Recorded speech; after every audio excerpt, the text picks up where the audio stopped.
adversary is that the rethinking of the history, if it's in the hands of just historians who are like me, it's going to take forever. It takes a long time to rewrite textbooks and all this kind of stuff, but we need it now. When I became a historian, I think I didn't want to be a historian, number one, when I was in high school, because I hated history. I hated history classes. I never would have been a historian. I was going to be a lawyer. But somehow I was drawn just enough to the kinds of stories that were missing from the history I was taught that it led me to eventually do a PhD and to try to actually create a different way of doing history.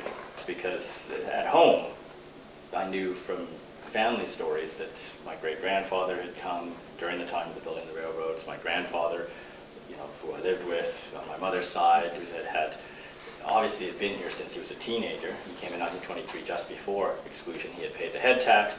So I knew all that from inside the family, but it was not reflected in the formal education, which, when you're a kid, it doesn't mean anything. It just means that you don't see yourself as part of Canada. And so the Canadian history I was taught just never really reflected, in some sense, my sense of belonging. So when I came back here in 2003, that's what the idea was to not have classes where I stood at the front and talked at students and told them how to think and what to think about and what the textbooks are missing and complaining about what was missing.